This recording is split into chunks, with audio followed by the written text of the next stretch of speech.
Hi, my name is Ranjan and I'm from Enablers Academy Patna. आज की इस video में मैं बात करने वाला हूँ MBA के लिए वर्क एक्सपीरियंस को लेकर जो तमाम बातें होती हैं कि वर्क एक्सपीरियंस कितना ज़रूरी है MBA प्रोग्राम के लिए। क्या जो लोग फ्रेशर्स हैं उनके लिए कोई स्कोप है MBA में, या ये प्रोग्राम पूरी तरह से वर्किंग प्रोफेशनल्स के लिए है। आपको एक बात समझनी होगी कि MBA की शुरुआत कब हुई थी और किस कॉन्टेक्स्ट में हुई थी। MBA की शुरुआत ऑब्वियसली US में हुई थी, क्योंकि कॉर्पोरेट सेक्टर ने सबसे पहले फ्लॉरिश वहीं किया था। जब लेट 19th और अर्ली 20th सेंचुरी में MBA प्रोग्राम की शुरुआत US में हुई, US की यूनिवर्सिटीज़ में हुई, then this programme was essentially for working professionals. जो वर्किंग मैनेजर्स थे उनकी स्किल अपग्रेडेशन को लेकर MBA प्रोग्राम आया था। जाहिर सी बात है कि उन दिनों ये प्रोग्राम पूरी तरह से वर्किंग प्रोफेशनल्स के लिए था, मतलब जिन लोगों के पास वर्क एक्सपीरियंस है उन्हीं के लिए ये प्रोग्राम था। इंडिया में जब इसकी शुरुआत हुई, XLRI जमशेदपुर ने, जो हमारे देश का पहला MBA इंस्टीट्यूट है, हाल में ही 75th एनिवर्सरी सेलिब्रेट की थी इसने।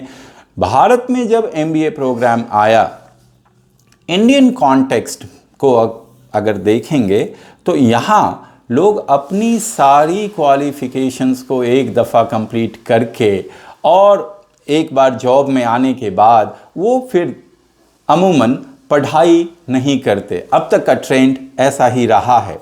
लेकिन 1991 के इकोनॉमिक रिफॉर्म्स के बाद जब कॉर्पोरेट सेक्टर ने यहाँ फ्लॉरिश किया, यहाँ भी यंग ग्रेजुएट्स के लिए अपॉर्चुनिटीज़ अवेलेबल हुई और यहाँ के MBA इंस्टीट्यूट्स को भी ऐसे लोग मिलने लगे जिनके पास साल, 2 साल, 3 सालों का वर्क एक्सपीरियंस था।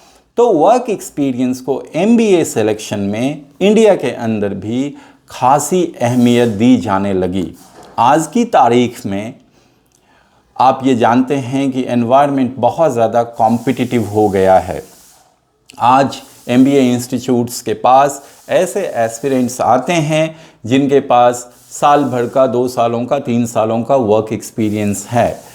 और एक और बात आपको समझनी होगी, MBA institutes are essentially, they are primarily a mediator between corporate sector and you the aspirants. उनका काम क्या है?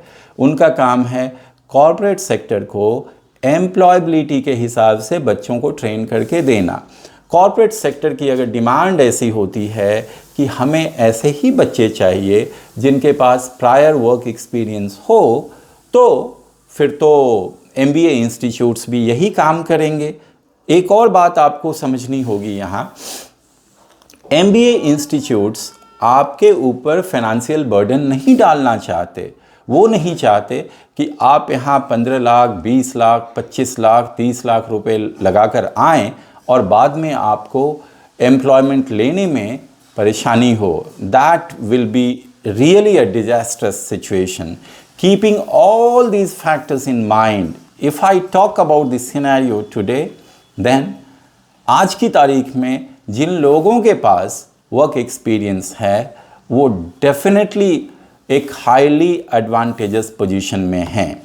जो लोग फ्रेशर हैं, एज अ फ्रेशर MBA को टारगेट कर रहे हैं, उनके लिए उनकी पेडिग्री, उनके प्रोफाइल का बहुत अच्छा होना बेहद ज़रूरी है। जब मैं प्रोफाइल की बात करता हूँ, इससे मेरा मतलब है 998 काइंड ऑफ एक प्रोफाइल होनी चाहिए। कोई गैप ईयर नहीं होना चाहिए।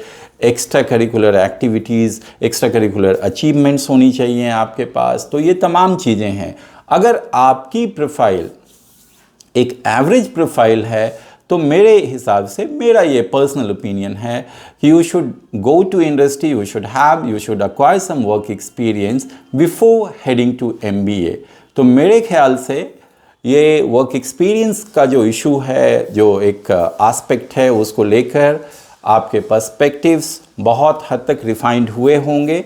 मैं आगे अपने जो वीडियोस होंगे उनमें इस तरह की बातों को लेकर डिस्कशन के लिए आता रहूँगा।